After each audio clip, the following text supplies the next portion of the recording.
Heart does not like salt. Heart does not like lipids, right? The heart তেল মারা পছন্দ করে না, এটাই হচ্ছে ব্যাপার। নমস্কার।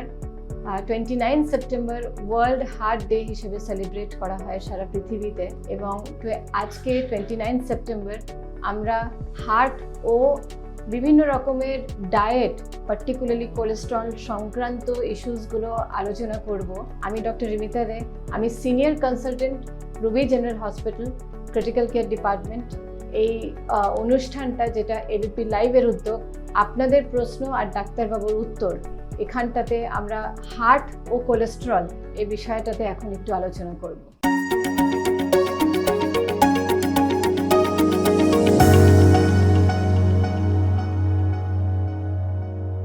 আমাদের কোলেস্ট্রল নিয়ে চিন্তা কেন, এ বিষয়ে যদি আমরা আসি, তাহলে বলি কোলেস্ট্রল তো একটা ইনগ্রিডিয়েন্ট যেটা গঠনমূলকভাবে শরীর ব্যবহার করে।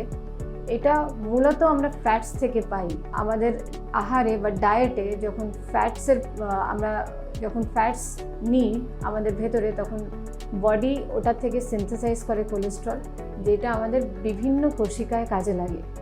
আমাদের সমস্যাটা শুরু হয় যখন এটার মাত্রাটা, কোলেস্ট্রলের মাত্রাটা দরকারের থেকে বেশি আমরা কনজিউম করে ফেলি।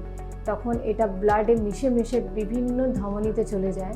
এই ধমনীতে গিয়ে এটা ক্যালসিয়াম বা অন্যান্য মিনারেলসের সাথে মিক্স হয়ে, যেরকম কলের লাইনের উপরে আয়রনের পরত পড়ে, ওরকম পরতে পরতে এটা জমা হতে থাকে আর্টারিসগুলোর মধ্যে, টু দ্য পয়েন্ট যেখানে এই ধমনীগুলোকে ওটা কমপ্লিট অক্লুশন করে দেয়। যার ফলে কি হচ্ছে, যেই অর্গানটাকে ওই আর্টারিটা সাপ্লাই করছিল ব্লাড, সেই ব্লাড সাপ্লাইটা ওই অর্গানটা ভালো করে পায় না, এবং ওটাতে ওই অর্গানটা নষ্ট হতে শুরু করে। এটা হার্টের ক্ষেত্রে সবচেয়ে বেশি প্রযোজ্য, কেননা এটাতে শুরু হয় হচ্ছে, এই প্রক্রিয়াটা শুরু হওয়ার পরে হঠাৎ করে যেদিন কমপ্লিট অক্লুশন হয়ে যায় ওই আর্টারিটা, সেদিন একটা হার্ট অ্যাটাক ম্যানিফেস্ট করে যায়। ব্রেনের ক্ষেত্রে এইটারই ফলাফল হচ্ছে স্ট্রোক, এবং হার্ট আর ব্রেন ছাড়াও অন্যান্য অর্গানসে এটা এফেক্ট করতে পারে, যেটা অনেক সময় পায়ে করে, যেটাকে আমরা পেরিফেরাল আর্টেরিয়াল ডিজিজ বলি, যেখানেও কিন্তু কোলেস্ট্রল জমা হয়, পায়ে গ্যাংগ্রিন করাতে পারে। তো কোলেস্ট্রলের লং টার্ম ইমপ্লিকেশন আছে, যেগুলো প্রত্যেকটা ধমনীতে, আর্টারিতে, আর এটা পার্টিকুলারলি প্রযোজ্য এই তিনটে জায়গায়: স্ট্রোক, মায়োকার্ডিয়াল ইনফাকশন এবং পেরিফেরাল ভ্যাসকুলার ডিজিজে। এই বিষয়টা বুঝলেও, কোলেস্ট্রল তার উপকারিতাটা বা অপকারিতাটা বুঝলেও, এটা খুব ডিফিকাল্ট যে আপনি মেডিকেল অ্যাটেনশন কখন সিক করবেন, কি বিষয়, কি দেখে বুঝবেন যে কোলেস্ট্রল টেস্ট এখন করা দরকার, কিংবা ডাক্তারের পরামর্শ নেওয়া দরকার। এখানে বলি যে sometimes there can be certain symptoms, যেটার জন্য আপনি এটা যাচ্ছেন, কিন্তু বেশিরভাগ সময় এই প্রক্রিয়াটা ফ্রম দ্য চাইল্ডহুড স্টার্ট হয়ে যায়, আর আমরা কেউই জানি না এটা সম্পর্কে। সো কোলেস্ট্রল অ্যাকিউমুলেশনটা বেশিরভাগ সময় কিন্তু সিমটোম্যাটিক থাকে, যে কারণে প্রিভেন্টিভ হেলথ চেকআপটাই একমাত্র উপায় যেখানে আপনি বুঝতে পারবেন যে আপনার শরীরেও কোলেস্ট্রল কিছু ক্ষতি করছে কিনা। অ্যাকচুয়ালি ধমনীতে কতটা অক্লুশন করেছে, এই জিনিসগুলো তো পরবর্তীকালে দেখতে হয়, কিন্তু সিম্পল প্রিভেন্টিভ হেলথ চেকআপ, যেটাকে আমরা লিপিড প্রোফাইল বলি, কোলেস্ট্রলের টোটাল অ্যামাউন্টটা দেখা, কিন্তু কোলেস্ট্রলের অ্যামাউন্ট রক্তে বাড়লে কিন্তু আপনি কোনো সিমটম না পেতে পারেন। সেই জন্য একটা ডেফিনিট ইন্টারভ্যালে preventive health checkups are the only way to find যে আপনার শরীরে কোলেস্ট্রল কোনো ক্ষতি করছে কিনা। এবিপি লাইভের ফেসবুকে আপনারা অনেকগুলো প্রশ্ন করেছেন, অনেকেরাই, যে হার্ট এবং কোলেস্ট্রল নিয়ে। তো সেই প্রশ্নগুলো নিয়ে আমি এবারে আলোচনাটা শুরু করছি।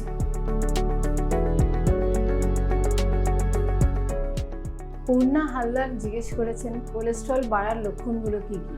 অ্যাকচুয়ালি দেখতে গেলে কোলেস্ট্রল যদি খুব বেশি পরিমাণে না বাড়ে, তাহলে ইট রিমেইনস এসিমটোম্যাটিক বেশিরভাগ ক্ষেত্রে। এই জন্য আমি আগেও বললাম, I have done preventive health checkups, যেখানটাতেই আপনি শুধু বুঝতে পারবেন যে কোলেস্ট্রল বেড়েছে। ইউজুয়াল কোলেস্ট্রল লেভেলটা আমি একটা খুব সিম্পল টার্মসে ইউজ করি, যে 100 বছর বাঁচতে হলে সব 100 থাকতে হবে। ব্লাড সুগার 100 থাকতে হবে, কোলেস্ট্রল 100 থাকতে হবে, ব্লাড প্রেশার 100 থাকতে হবে। যত এই 100 থেকে বাড়বে মানে আপনার 100 বছর থেকে আয়ু কমবে। তো সেই 100টা তো it's a bit of exaggeration. Actually we accept values to less than 200, কিন্তু 200-এর বেশি বাড়লে ডেফিনেটলি থেরাপি লাগবে। 150 to 200 তো নর্মাল লেভেলস আমি বললাম যে 100-র কাছাকাছি থাকাটা ইম্পর্টেন্ট। এইটা তো ব্লাড টেস্ট না করলে বোঝা যাবে না।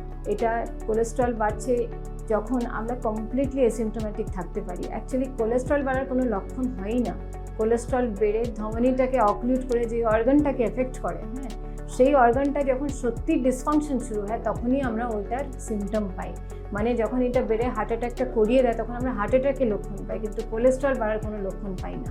That is the reason it is very important that we all do a preventive health check up. তো এই জন্য মাত্রার বেশি বাড়লে যেই অর্গানকে এফেক্ট করে সেটার লক্ষণ পাই, যেমন স্ট্রোক পাই, হার্ট অ্যাটাক পাই, প্যানক্রিয়াটাইটিস পাই, পেরিফেরাল ভ্যাসকুলার ডিজিজে পা ব্যথা হচ্ছে, লিম্ফ ক্লডিকেশনের লক্ষণ পাই। হ্যাঁ, এগুলো সবে কিন্তু অর্গান ইনভলভমেন্টের লক্ষণ, বাই অ্যান্ড লার্জ কোলেস্ট্রলের নয়। কখনো কখনো যদি হেরিডিটারি বা কনজেনিটাল হয় তাহলে কিছু কিছু স্কিনে ইরাপশন পাই, যেগুলোকে জ্যান্থেলেসমা বলে। এইগুলো কিন্তু একটা পর্যায়ে কোলেস্ট্রল খুব বেড়ে যাওয়ার পরেই পাই এবং সবার এটা পাই না। কিন্তু যদি কারো জ্যান্থেলেসমা থাকে, দে আর লাইক ইয়েলো স্পটস, অনেক সময় চোখের ওপরে থাকে, অনেক সময় গালে থাকে, হ্যাঁ, অনেক সময় শিন অফ লেগসে থাকে, পায়ের শিনে থাকে। এইগুলো যদি থাকে, এইগুলো ডেফিনিট লক্ষণ কোলেস্ট্রল বাড়ার, কিন্তু বেশিরভাগ সময় এগুলো পাই না। এগুলো রাদার 1% কি 2% পপুলেশনে পাই। 98% will have to depend on preventive health check up. হ্যাঁ, ব্লাড টেস্ট করেই ধরা পড়বে, আদারওয়াইজ পড়বে না। অনেকেরা প্রশ্ন করেছে যে হাই লেভেল কোলেস্ট্রল বা লো লেভেল কোলেস্ট্রল এই দুটোর মধ্যে পার্থক্য কী? অ্যাকচুয়ালি কোলেস্ট্রল, মোট কথা সব কোলেস্ট্রলই খারাপ না। There are certain cholesterol called the good cholesterol, সেগুলোকে বলা হয় HDL কোলেস্ট্রল। আর যেটা ব্যাড কোলেস্ট্রল তার মধ্যে হচ্ছে LDL কোলেস্ট্রল, ট্রাইগ্লিসারাইডস, এগুলো সব ব্যাড কোলেস্ট্রলের মধ্যে পড়ে। গুড কোলেস্ট্রল অ্যাকচুয়ালি পুলিশম্যানের মতো ব্যাড কোলেস্ট্রলটাকে স্ক্যাভেঞ্জ করতে বা এই প্লেগসগুলোকে স্ক্যাভেঞ্জ করতে হেল্প করে। তো HDL কোলেস্ট্রলের মাত্রাটা বেশি থাকা ভালো, আর LDL কোলেস্ট্রল, ট্রাইগ্লিসারাইডস এগুলোর মাত্রাটা কম থাকা ভালো। ভেরি ফিউ ডায়েট মডিফিকেশনস এরকম আছে যেটাতে গুড কোলেস্ট্রল বাড়বে, কিন্তু বেশিরভাগ সময় আমরা যেটা কনজিউম করি that contains both good and bad cholesterols, right, and more bad কোলেস্ট্রলসই rather than good cholesterols, right. তো সেই জন্য it is important to have a diet which has low cholesterol in general. তো that is how we should go for it. Milu Kumari আমাদের প্রশ্ন করেছেন cholesterol বাড়লে কি খাওয়া বারণ। আমি বলবো কোলেস্ট্রল না বাড়লেই আপনি ডায়েট রেস্ট্রিকশন শুরু করুন। আমি আগেও এই জিনিসটার উপরে খুব এমফাসাইজ করেছি যে একবার অসুখ হলে পরে, হ্যাঁ, তারপরে সেকেন্ডারি প্রিভেনশন সম্ভব, কিন্তু আমাদের সব সময় ডিপেন্ড করা উচিত অন প্রাইমারি প্রিভেনশনে। এবং এই কোলেস্ট্রল বাড়াটা আগে আমরা দেখতাম 40-এর ওপরে প্রিভেন্টিভ হেলথ চেকআপস আমরা অ্যাডভাইস করতাম, কিন্তু এখন খুব ফ্রিকুয়েন্টলি দেখছি যে ফ্রম দ্য টিন এজার্সে ইভেন চাইল্ডহুড, হ্যাঁ, এটার কিন্তু ইনসিডেন্সটা বাড়ছে। এবং তখন থেকেই শুধু নিজে নয়, বাচ্চাদেরও ওটাতে উই শুড এমফাসাইজ দ্যাট যে তারা যেন নিজের বডি ওয়েটটাকে মেনটেন করেন। কী খাওয়া, মানে ডায়েটের একটা কোর কনসেপ্ট আছে যেটা আমি সবাইকে বলি যে there is nothing which is completely restricted or abandoned, but যা খাবেন সেটাকে সংযম রেখে খাবেন। মানে 4টে খেতে ইচ্ছে করলে 1টা খাবেন, লাইক দ্যাট। সো এটা একদম ওল্ড আমাদের বয়স্ক মানুষদের যে আইডিওলজি, হ্যাঁ, যে too much of anything, too excess of anything is bad, ওই জায়গাটাতেই যাব। কিন্তু particularly oils and lipids in any form, ওটাকে কিন্তু রেস্ট্রিক্টেড রাখতে হবে। দ্যাট ইনক্লুডস ঘি, বাটার, যেগুলোতে স্যাচুরেটেড ফ্যাটস বেশি আছে, কিন্তু তার মানে কিন্তু রিফাইন্ড অয়েলস আর বেটার বা গুড এরকম কোনো মেসেজ দিতে চাইছি না। It is a total amount of oil you consume in your diet, হ্যাঁ, যেটাকে কিন্তু কমপ্লিটলি রেস্ট্রিক্ট করতে হবে।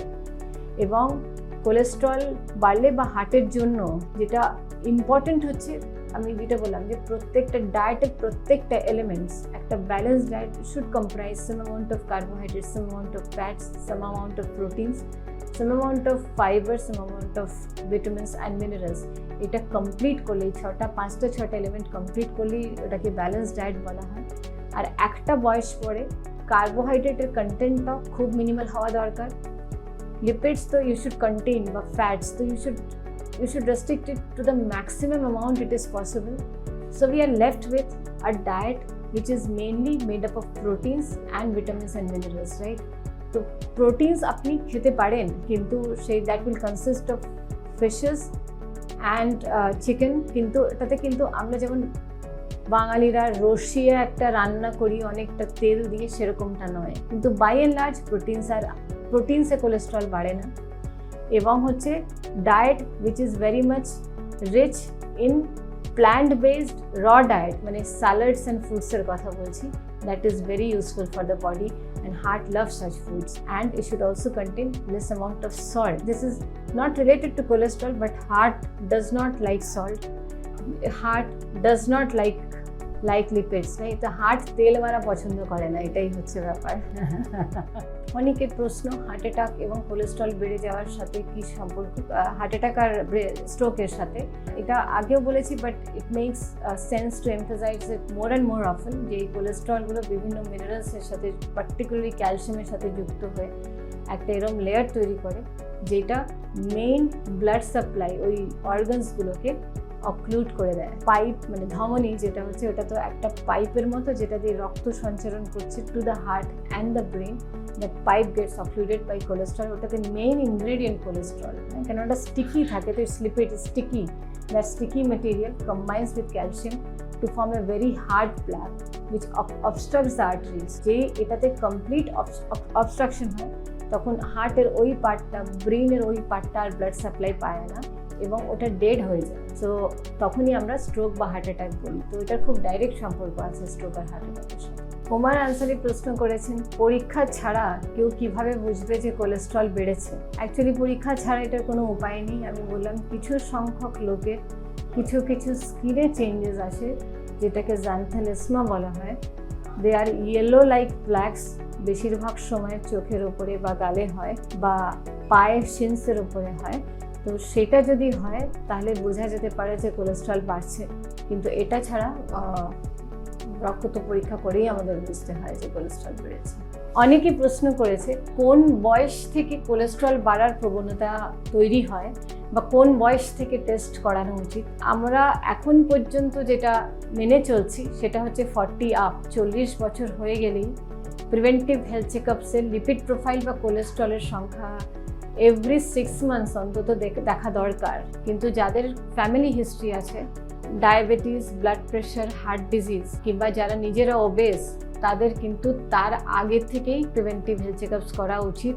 আমাদের ক্লিনিক্যাল প্র্যাকটিসে দেখছি যে ইনসিডেন্স, কোলেস্ট্রল বেশি ডিসলিপিডিমিয়ার ইনসিডেন্স কিন্তু ইনক্রিজিংলি বাড়ছে। আর 40s আর নট দ্য এজ, আমরা দেখছি থার্ড ডেকেড থেকে 30s থেকেই লোকেদের বাড়তে শুরু করছে। সেই জন্য রিস্ক ফ্যাক্টরস যেগুলো মেনশন করলাম, এগুলো থাকলে প্রিভেন্টিভ হেলথ চেকআপস এবং কোলেস্ট্রল বা লিপিড প্রোফাইলটা আগেই করা দরকার। আর ডায়েট মডিফিকেশনটা কিন্তু চাইল্ডহুড থেকে করা দরকার। So you have to be sure, you have to make sure that your kids also eat well to keep them healthy throughout their lifes. Anupam Roychowdhury জিজ্ঞেস করেছেন যে মদ্যপানে কি কোলেস্ট্রল বাড়ে এবং কোলেস্ট্রলের ওষুধ একবার শুরু হলে কি সারা জীবন খেয়ে যেতে হয়? আমি বলবো এটার উত্তরে যে কোলেস্ট্রল আর মদ্যপানের একটা ডিবেটেবল সম্পর্ক আছে। কিছু ফ্র্যাকশনস বিলিভ করে যে মদ্যপানে হয়তো ভেরি লিমিটেড অ্যামাউন্টে করলে পরে হয়তো গুড কোলেস্ট্রলের কোয়ান্টিটি বাড়তে পারে, কিন্তু এটা খুব ডিবেটেবল। বাই অ্যান্ড লার্জ না কোয়ান্টিটি আমাদের কন্ট্রোলে থাকে, নাই এই রেঞ্জটা কোথাও বলা আছে। সেই জন্য মদ্যপান আমরা এনকারেজ করব না, একদমই নয়। সো মদ্যপানের এবং যেটা হচ্ছে যারা ইউজুয়ালি অ্যালকোহল কনজাম্পশন করে, তারা অ্যালকোহলের সাথে কিছু খায়, they are very highly rich in cholesterol, মানে তেলে ভাজা ইত্যাদি। তো that also adds on to the alcohol value, মানে অ্যালকোহলের সাথে এগুলো অ্যাড অন হয়। সেকেন্ড পার্টে আসি যে একবার কোলেস্ট্রল ওষুধ শুরু করলে কি সারা জীবন খেয়ে যেতে হয়? উত্তর হচ্ছে না, এটা বন্ধ করা যেতে পারে যদি ডায়েট কন্ট্রোল এবং অন্যান্য জিনিসে মানুষ কন্ট্রোল করতে পারে নিজের কোলেস্ট্রল, সেটা বন্ধ করা যেতে পারে। Apart from a few people যাদের কনজেনিটাল এই প্রবলেমটা আছে, তাদের হয়তো লাইফ লং খেয়ে যেতে হবে, কিন্তু তাদের সংখ্যাটা খুব কম। মানসী চক্রবর্তী জিজ্ঞেস করেছেন কোলেস্ট্রলের টেস্ট কদিন পর করতে হবে। আমরা কোলেস্ট্রলের যে কোনো ইন্টারভেনশন যেটা দেখতে হলে আমরা 6 মান্থস, বছরে 2 বার করাটাই যথেষ্ট। একজন প্রশ্ন রেখেছে ট্রাইগ্লিসারাইড 285 কি করণীয়? প্রথমে ডায়েট, যেরকম আমি বললাম যে the diet should be rich in plant based natural things which are raw plant based natural things. এটা হচ্ছে ডায়েটের কোর কনসেপ্ট। এখানে অয়েলের মাত্রাটা কমিয়ে দিন, অয়েল একদম মিনিমাল করে দিন অয়েলের মাত্রাটা। এটার পরে যদি ডায়েট মডিফিকেশন খুব ভালো করতে পারেন, হয়তো ট্রাইগ্লিসারাইড কমতে পারে। তবে রেকমেন্ডেড হবে পার্টিকুলারলি অন্য রিস্ক ফ্যাক্টরগুলো যদি থাকে মানে আপনি যদি সাথে ডায়াবেটিক হন, সাথে হাইপারটেনসিভও হন, তাহলে টাইম বিং আপনি ওষুধ শুরু করুন, 6 মাস পরে আবার এটাকে রিপিট করতে হবে এই সব ইন্টারভেনশনসগুলোর ফলাফল দেখার জন্য। অভিষেক হালদার তার নিজের রিপোর্ট শেয়ার করেছে কোলেস্ট্রলের মাত্রা দিয়ে যে তার কি করা উচিত। আমার মনে হয় অভিষেক আপনি শুধু ডায়েট করুন, যে ডায়েটের আমি কথা বললাম যে it should have minimal oil content. ডায়েটের মডিফিকেশনে আপনার যে লেভেলটা এটা হয়তো 6 মাসের মধ্যেই কন্ট্রোল হয়ে যাবে। ডায়েট অ্যান্ড অ্যাক্টিভিটি, হ্যাঁ, those are important to bring down cholesterol level. 6 months পরে রিপিট করবেন, they should be better than what they are now. একজন প্রশ্ন করেছেন যে কোন মাত্রায় এলে কোলেস্ট্রলের ওষুধ শুরু করতে হবে। হ্যাঁ, লাইফস্টাইল মডিফিকেশন আর ঠিক রাখা যাবে না। অ্যাকচুয়ালি এটা প্রত্যেকটা মানুষের আলাদা আলাদা। আপনি আপনার ডাক্তারের কাছে যাবেন আপনার জন্য পরামর্শটা নিতে, বাট জেনারেল গাইডলাইন হচ্ছে আমি বললাম 100 বছর বাঁচতে সব 100 লাগবে। লাইফস্টাইলে যদি সেটা অ্যাচিভ করা যাচ্ছে it is well and good, আর যদি লাইফস্টাইলে না অ্যাচিভ করা যাচ্ছে তাহলে ওষুধ খেয়ে অন্তত মাত্রাটা নর্মাল বুঝিয়ে রাখাটাই দরকার। তবে কার কীরকম রিস্ক ফ্যাক্টর আছে সেটা ডাক্তার আরও বেটার আইডেন্টিফাই করতে পারেন, তো ডাক্তারি পরামর্শ অবশ্যই নেবেন এই বিষয়ে। জয় এইচডিএল কোলেস্ট্রল নিয়ে প্রশ্ন করেছে, এইচডিএল কোলেস্ট্রল 40 কতটা ভয়। জয়কে লিপিড প্রোফাইলটা পুরোটা পাঠালে এটার উত্তর দিতে সহজ হবে। বাই এন্ড লার্জ এই ভ্যালুটা কিছু ভয়ের মতো নয়, হ্যাঁ, কিন্তু বাকিগুলো না পেলে এবং পুরো ক্লিনিক্যাল হিস্ট্রি না পেলে এই জায়গাটা বলাটা ডিফিকাল্ট। দেবারুণ প্রশ্ন করেছে পাথা ইঞ্জেকশনের সম্পর্কে। না, এটা ইজ নট অ্যাভেলেবেল। আমরা স্ট্যাটিন খুবই ইফেক্টিভ দেখা গেছে কোলেস্ট্রলের জন্য। স্ট্যাটিন ছাড়াও অন্যান্য ওষুধ আছে যেটা স্পেসিফিক কন্ডিশনে ইউজ করা যেতে পারে, যেরকম ফেনোফাইব্রেট, এজিটিমাইড। ইনজেক্টেবলসের ব্যবহার কোলেস্ট্রলের জন্য আমরা করছি না, কেননা oral options are very good and very effective. Rajendranath Dutta জিজ্ঞেস করেছেন কোলেস্ট্রলের ওষুধ খেলে কি কিডনি ক্ষতি হয়। সেটা নয়, ডিরেক্টলি কিডনির ক্ষতি হয় না, কিন্তু কিডনির অসুখ যাদের আছে তাদের বিভিন্ন ওষুধ মানে ওনার ওষুধের ওষুধটা চেঞ্জ হয়। এই জন্য কিডনির অসুখ যদি থাকে নেফ্রোলজিস্টের সাথে অবশ্যই যোগাযোগ করবেন। দস্তগীর হোসেন ট্রাইগ্লিসারাইডের মাত্রা নিয়ে জিজ্ঞেস করেছেন। ট্রাইগ্লিসারাইডের মাত্রা 312। ওনার জন্য ওষুধ কার্যকরী হবে, হ্যাঁ, উনি যদি ওনার ডাক্তারবাবুর সাথে যোগাযোগ করেন উনি ওনাকে মানে ওনার জন্য মানে যে ওষুধটা কার্যকরী সেটা করতে পারবেন, তবে ওষুধ লাগবে ওনার। So on 29 September on the World Heart Day, এই মেসেজটাই দেব যে unlike what we think, heart doesn't like oiling, right?